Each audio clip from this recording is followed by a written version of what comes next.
Capacity, civil हुकूमत की capacity के भी इशू है। वो अगर साथ ना हो तो बहुत सारी जगह पर आप सिविल हुकूमतें भी परफॉर्म नहीं कर सकते। तो आप कह रहे हैं कि इस्टेब्लिशमेंट बहुत ज़रूरी है, मेरा ख्याल उनके है, बगैर नहीं चल सकता काम। देखिए मैं बिल्कुल मैं भी फ्रंट लाइन सोल्जर रहा, वो एंटी एस्टेब्लिशमेंट बयानिए का मियां नवाज शरीफ आप के उसका शिकार भी हुए। मैंने सज़ा भी भुगती।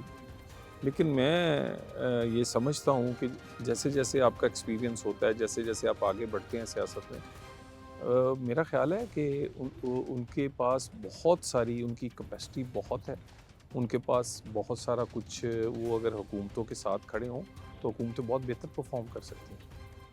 ठीक है, तो ये तो आप फिर बुनियाद बना रहे हैं आगे, क्योंकि आगे आपकी हुकूमत बन रही है, वज़ीर आज़म बन रहे हैं, तो शायद इस तरह की बात करने से आसानी रहेगी आपको आगे चलने में।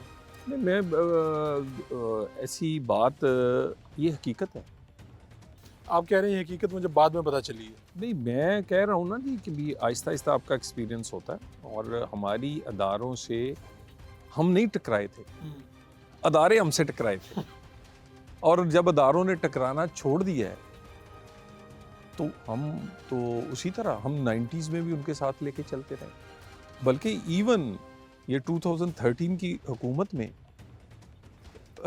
साथ लेके चलते रहे। उसके बावजूद, धरने के बहुत सारे हकायक मंजरे आम पर आने के बावजूद, सिर्फ इस कोशिश में कि ये पाकिस्तान ऐसे नहीं चल सकता।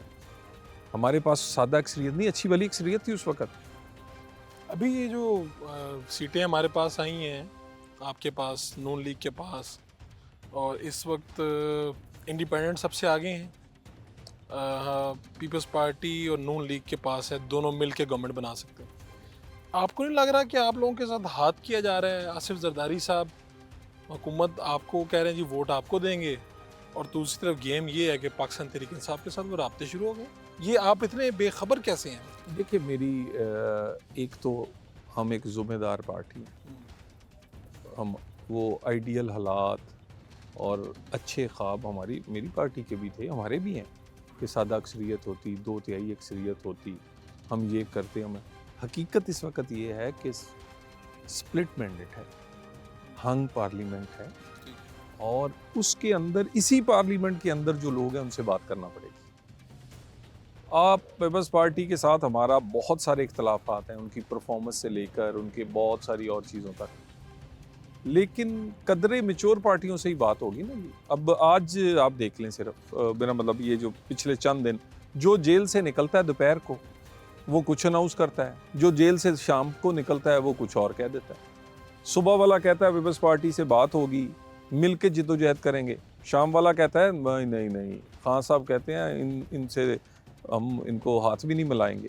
कहने का मतलब ये लोग, ये आप देख लीजिएगा, किसी वक्त अक्सरियत होनी वो कोई बहुत शायद बड़ी बात लगती है, उनके पास वोट उन्होंने ज़रूर लिया है, लेकिन ज़रूरी नहीं है कि वो उतने मैच्योर भी हों पॉलिटिकली भी, और आगे चीज़ों को चलाने के हक़ में भी। तो मेरा ख़्याल है कि ये थोड़ी देर का ये जो हवा पैदा हुआ है, ये जो आज़ाद लोगों का, ये ख़त्म हो जाएगा। ये मेरा ख़्याल है, ये बबल जो है ना, ये छोटा सा रह जाएगा। तो इसका मतलब है कि आपको कहीं पे कोई गड़बड़ नज़र नहीं आ रही, पाकिस्तान पीपल्स पार्टी कुछ नहीं कर रही है आपके साथ? पाकिस्तान में स्टेबल हुकूमत के लिए सबसे पहले जिसके पास पंजाब हो और स्टेबल हुकूमत हो, उसकी हुकूमत को डिस्टेबलाइज करना इस पाकिस्तान की हकीकत में मुश्किल हो जाता है। हमारे पास एक सादा अक्सरियत पंजाब में है, पंजाब में हमें कोई डिक्टेट नहीं कर सका, पंजाब में हमारी मर्जी की वज़ीर आला आ रही हैं। हमारा ये स्ट्रॉन्ग होल्ड नहीं है, सिर्फ ये पाकिस्तान का 60% है, यहाँ से ही तहरीकें जन्म लेती हैं, यहाँ से ही डिस्टेबलाइज होना शुरू हो जाता है। देखिए, मैं समझता हूँ पंजाब की जीत के बाद वफाक की हुकूमत जो मिलना है ना, ये कोई बहुत बड़ी बात नहीं है।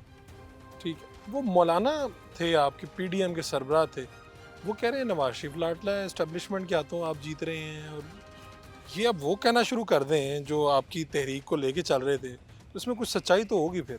देखिए मेरा ख्याल है कि अगर हम हकीकत के करीब बात कर रहे हैं और उसको कोई अब वो लाडला हमें बना दे या ये बना दे कि ये पता नहीं बदल गए हैं, लेकिन बात ये है कि ये हमने हमारी जंग इतनी थी कि वो अदारे पीछे हो जाएं, हमारे साथ ज़्यादती ना करें, एक हद से वो अमल दखल ना करें, वो किसी को प्लस और माइनस ना करें। जब उन्होंने वो हो गए तो उसके बाद हमारी उनसे क्या लड़ाई है। और देखिए एक हकीकत है, KPK में PTI ने मौलाना साहब और बाकी सबको हरा दिया, ये हकीकत है। जी ये मैं उनके एक बाई इलेक्शन था, आपको शायद याद हो, उनके एक उम्मीदवार खड़े थे जिनको लोग दूर दूर से सिर्फ देखने ज़ियारत करने आया करते थे, लोग उन्हें कंधों पे उठा कर लेकर जाते उस्ताद थे वो। उस्ताद थे और वो बहुत पॉपुलर आदमी थे, लोग देखने आते थे, देखना सवाब समझते थे उस आदमी को, लेकिन वो भी हार गया। मैंने आपको बताया कि इस कौम का वोट देने का जो मजाज है वो बिल्कुल यकसर डिफरेंट है। ये जिनको देखना सवाब समझते हैं, जिनको ये समझते हैं कि ये बंदा परफॉर्म कर सकता है, उसकी बजाय वोट कई दफ़ा ये बिल्कुल दूसरी सब तरफ दे देते हैं, नक दे कोके दे देंगे ने।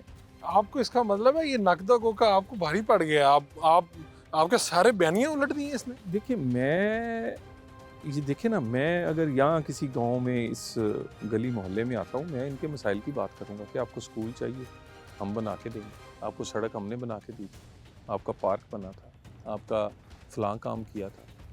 और वहाँ पर पूरे का पूरे लोग अट्रैक्ट अगर इस तरह के नक कोके पे हो रहे हों, तो ये मेरा मतलब ये वो एलीट क्लास है और ये पाकिस्तानी है जो पाकिस्तान को में तब्दीली चाहते हैं, जिनको ये नहीं पता कि ठीक और गलत कौन है। कैबिनेट में कौन से लोग शामिल होंगे, अभी तलाल चौधरी साहब से पूछते हैं, एक शॉर्ट कमर्शियल ब्रेक।